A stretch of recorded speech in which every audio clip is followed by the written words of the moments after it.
Hey folks, I'm Captain Jimbo Keith. And I'm Captain Jim Keith. Welcome to another episode of Keith Boys Outdoors. We got a guest host right here, Captain Drew. He guides up in Steenahatchee, and guess what time it is? Ooh. It's almost scallop time. Y'all come see this guy. All right, time to get our stuff off here. So guys, welcome to another episode right here this week. We decided we'd get Drew on here to do a little Q&A on scallop season because it is just around the corner. It opens up in about a month.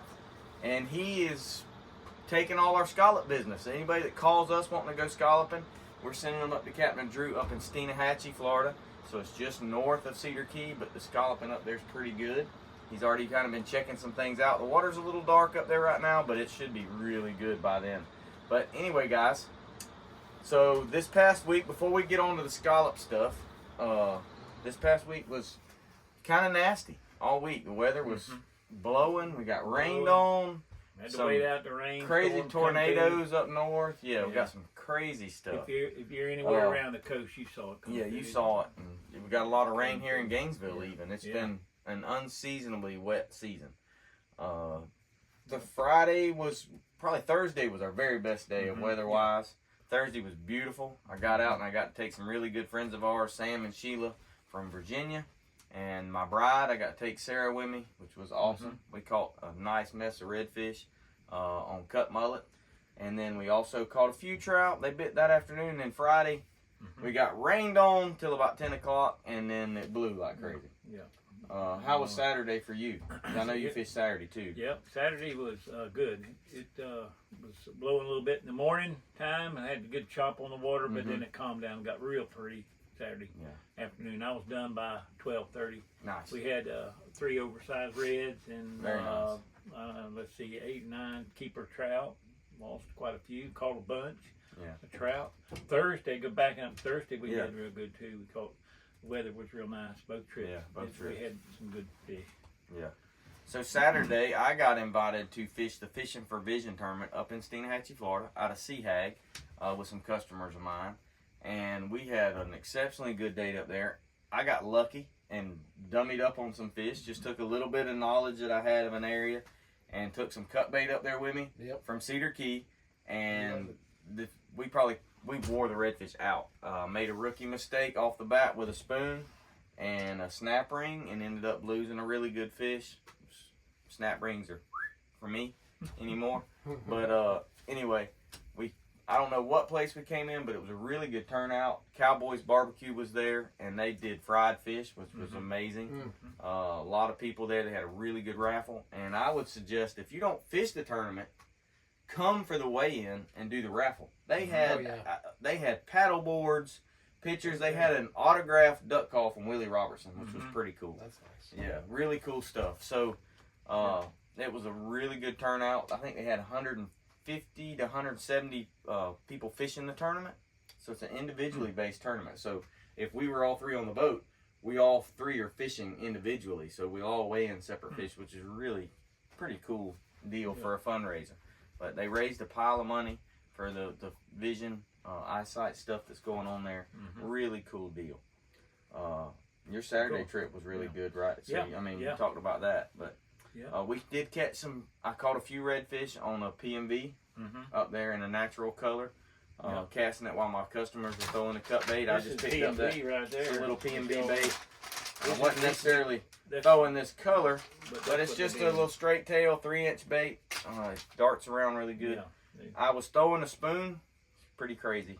Was casting a spoon and was not getting bit. It's one of my favorite redfish baits. I picked this bait up and I told my customers, I said, Russ, I'm going to change things up right here. I'm going to throw a jig for a minute. And I made one cast with a sea shad. And I said, I know they'll bust this PMV because I've done it in Cedar Key. I picked it up. First cast, I bounced it about twice. And the line went slack. And it told me something ate it and came to me. So I reeled out, set the hook best I could, and the fish was going 90 miles an hour back to me. I'm cranking, and my guys are like, you got him? I was like, I got him for right now. And he came straight to the boat, and he ended up coming off. Like, dang on. Next cast, boom, caught a short. I did 3 casts in a row and caught a redfish. Or at least a hooked one anyway. And the second one was like a 23, 24 incher, which was pretty cool. They're like, dang, that little bait works. Yeah. But it was pretty neat to see the reaction. Let me ask you a question. When did your snap ring? So that was first cast in the morning. I'll get Addie to post a picture of it. Okay. Not first cast. Well, you know first what you did fish. wrong, don't you, on that Yeah, snap ring? I know. I didn't bend the snap You ring need to closed. bend it over. I'm gonna say you Lock gotta it bend in. I just went with a standard clip on it instead of taking that thing and crushing the wire around You and need to locking close it it down with your and close it. needle Mackerel, pliers. yeah, needle. When you catch a mackerel and stuff, it doesn't seem to have a problem. Yeah. But with that redfish, I had the drag tighten down like I would normally fish him. I mean, not overly tight, and he was pulling drag. But he got in the boat and was dogging him, and I was pretty relaxed. I knew, I mean, I had faith in everything else. And as soon as it pulled loose, I knew exactly what had happened. I was like, oh, I knew exactly. So it was very, very frustrating. But anyway, so on to this part of the show. Yeah, that redfish, when he come off, I said, he gone. Yeah. Them guys like, what happened on snap ring? Yeah. So anyway, so the whole deal we're here with our mask and our die flag we got here. I'm gonna ask a couple questions of Captain Drew here, and let him give you his knowledge on scalloping and a couple tips and tricks that will help you when you're either planning a scallop trip on your own boat or if you go with a captain. So I'm gonna cheat here on a cheat sheet. To start off with, when is opening day of scallop season? So opening day is June 15th. Mm-hmm. That's Father's Day weekend. Okay. I will be out there, so you can't come on that day. Yeah. So Already I'm doing booked. that for my Father's Day. Yeah, there you go. So I'm going out there. That'll give me a chance to really look at the water, see where the clarity is. It's not that scallops like clear water, but they're a lot easier to see and find in that clear water. Yeah. So last year we had a lot of heavy rains to the south that flooded out and basically muddied up everything to the south. Everything's south. So we stayed north pretty much all season, but we limited out every time we went out. Yeah, So that's awesome. good clear water up towards Keaton Beach area, Mm-hmm. and just real nice, beautiful area. I got you. Cool. So when people call us and want to go scalloping, it's like it's really tough for me and Captain We're Jim to already go. booked. We're already booked. Plus, he's up there on the scallops. He knows where they're at. He knows what's going on. He's been pre-fishing, just like you're going to use your Father's Day weekend for yourself to go. That's like he's pre-fishing, just like going to find some fish. He's going to find the scallops, make sure his customers are happy. On our limits of scallops, what is the limit and how's that time frame? I know there's a time frame where you can keep more and keep less. How does that work? Yeah, that's right. So opening day is June 15th. That runs to the end of the month, till June 30th. So 30th. So during that time frame, up in that area, Taylor County area, basically north of the Swanee, all the way up into Keaton Beach, you can get 1 gallon per person per day, which is a maximum of 5 gallons per boat. So we can't have 10 people on the boat. Doesn't matter. It's still 5 gallons. That's it. 5 gallons. That's all you can get. Now, starting July 1st, it doubles. It goes to 2 gallons per person, or 10 gallons. Again, that's the max for the boat. That's all you get. So 5 people, it's 10 gallons. But if you have 6, it's still 10 gallons. And that runs July 1st till Labor Day weekend. Oh, nice. So you got till the end of September. Yeah, till the end of September. And the scallops will continue to grow then, too. They get a little bit bigger. They get bigger as the season goes on. And on that boat limit of scallops is what he's talking about. It's the same thing with redfish. Not a lot of people know this. There's a 1 per person on redfish or 4 per boat. So it don't matter if you have 10 people on the boat. You can still only have 4 redfish. It's a way to keep people from over keeping fish or scallops. So something that FWC goes on. We like to comply with everything and not argue with them, even though sometimes we're like, you know, some of these rules sound really stupid, but they're the ones that are keeping up with everything. We might not always agree with them, but we're always going to follow them because it's the law, and that's what the Bible says. Okay. Do you need a fishing license to scallop? You absolutely do. If you are over the age of 16 to 65, you have to have a saltwater license in order to scallop. So, and that's each person that's catching. Each person. That's in the water catching them. They got to have that license. So the nice thing is, if you pick a captain to go with, your captain's license covers your license. Should if the captain is legit and has a captain's license. If they're every year I pay that state of Florida fee. To cover everybody on my boat. Just like our fishing license. So we cover you. What's cool about that is that's a major question you should ask your captain when you're going to book him.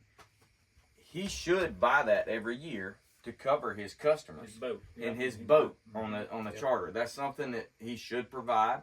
I have met captains that don't have that.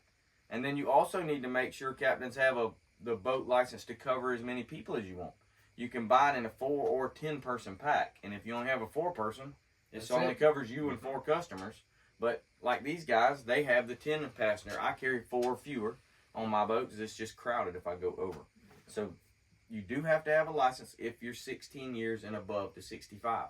But one thing about that 65, if you don't go to the courthouse and get your 65 and older, which is free, if you don't go get it, it don't count. Yeah. FWC can still check you. You gotta have that if you're 65 years and older. Mine. You gotta have. Captain Jim over here, 66. So you gotta go get it from the courthouse. It's something you ought to go do. It's hunting and fishing. Yep. Some really cool things there. Once you turn 65, you can go get.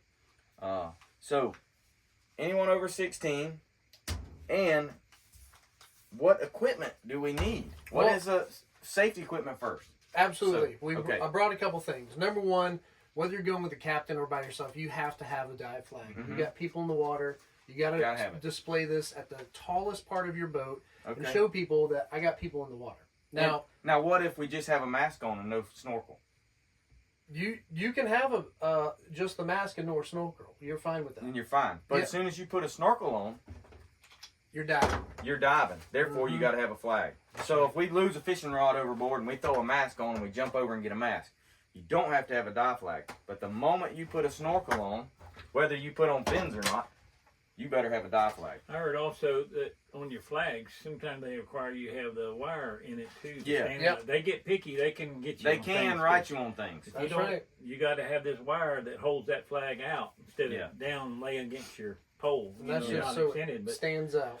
If you ever go get a flag, you make sure it's got that wire in there because you could get. They can write you. They can. They want. They can.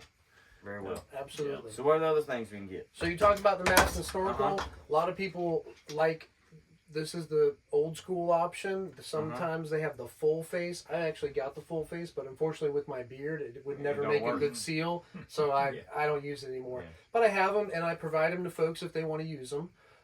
So that's an option. So you do provide masks and snorkels for customers. Absolutely, if they need them. Gotcha. But you're welcome to bring your own if you have some of your favorite. Absolutely, you can bring whatever you like.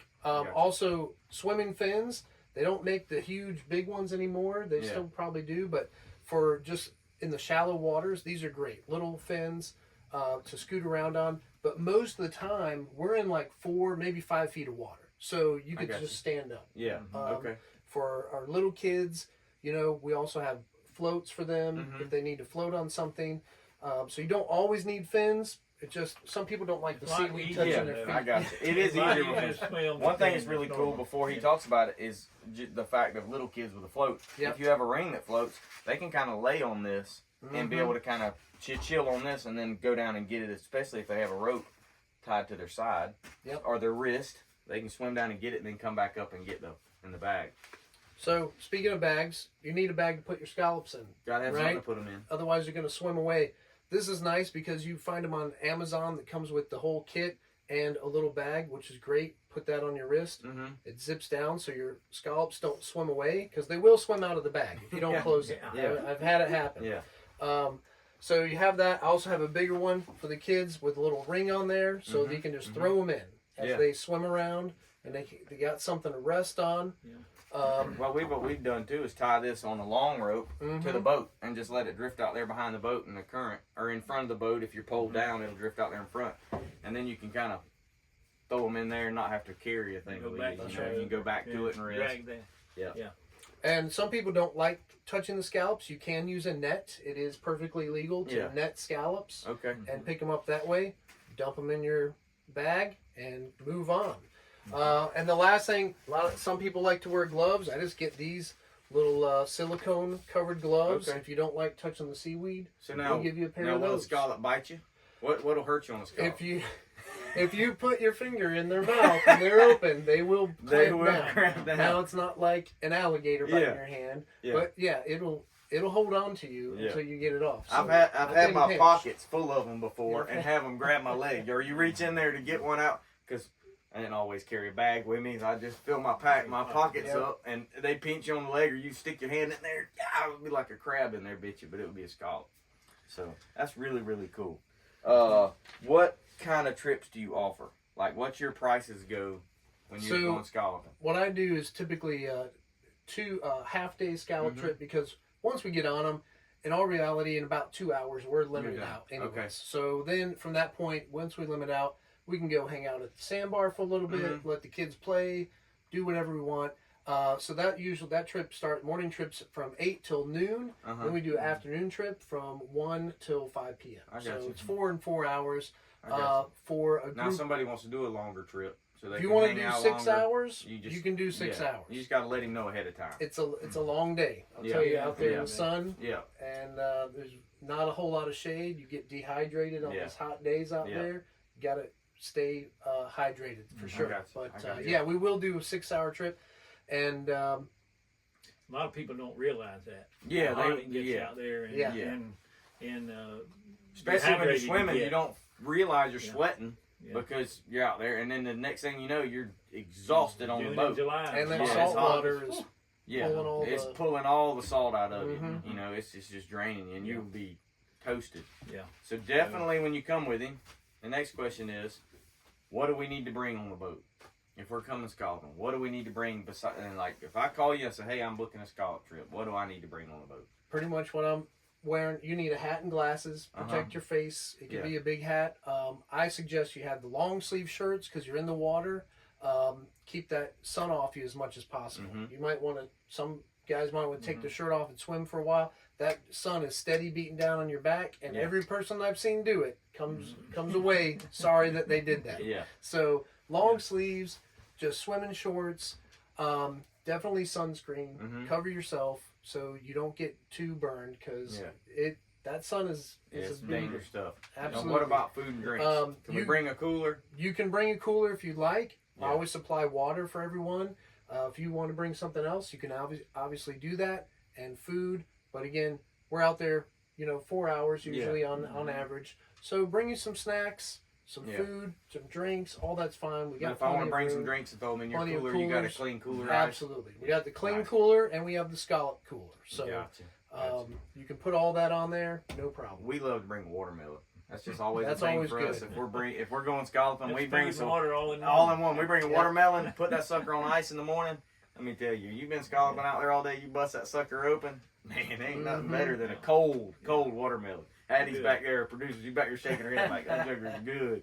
So that's awesome. When we were growing up, that's all Dad would bring when we went offshore grouper fishing. There's a couple watermelons. That's all watermelon and a gallon jug of water, like a milk jug full of water. Our bleach jug, we had bleach. So, Addie suggested we do a Q&A real quick with our first guest we've ever had on here, Captain Drew. He has no idea what we're going to ask. There's nothing bad. There's nothing hard. It can be a yes, no, or the answer, whatever you think. All right? I've got them here on my phone. We wrote them down. Number one, what is your favorite fish to catch? I love redfish. I'll tell you every time. That Redfish. is my favorite fish to catch and my favorite one to eat. Okay, that probably gives us our next answer right here pretty quick. Inshore or offshore fishing?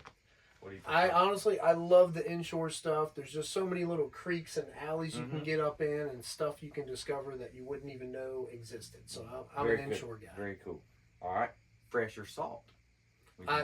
You know what? I used to be a freshwater guy, bass fisherman, hardcore, didn't really get out there. And probably about 15 years ago now, I really got into the saltwater fishing and spent about the last 10 years out in Steinhatchee and then said, you know what? I want to introduce this to other folks. Got my captain's license and now I'm taking people on trips and showing people new things. Awesome. Awesome.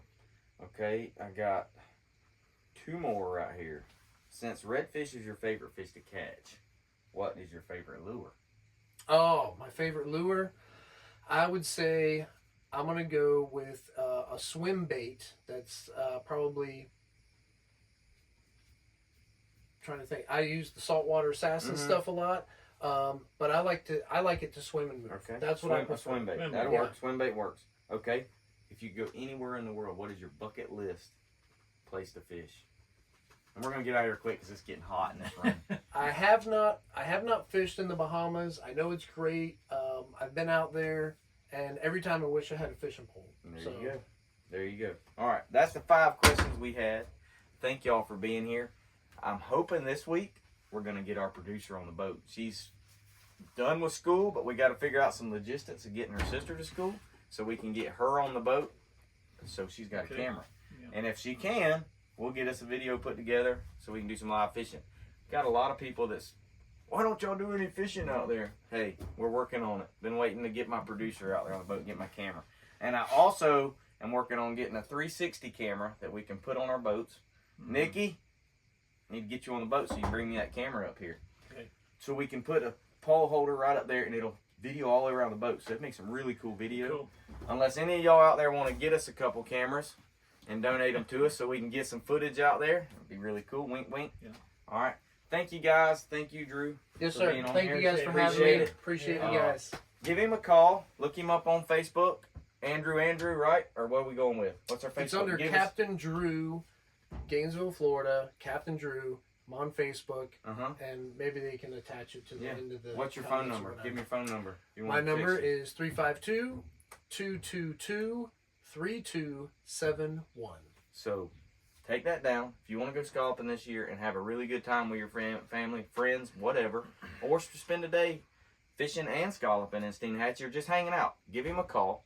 Get on the books, and you better do it soon. You better book. Okay, because once the season kicks off, that place gets crazy busy. He'll get Real full. busy. And he'll get busy. It's gonna be a really busy summer. So thank y'all for joining us. You got anything else to say? Nope. Just be careful when you're out there. That's But it. Be aware of your surroundings. Yep. Be courteous Watch to your others. kids. Watch Be your courteous kids to when others. you're Watch the kids. Okay. All right, guys. Y'all have a good one. Tight lines. Yes, sir.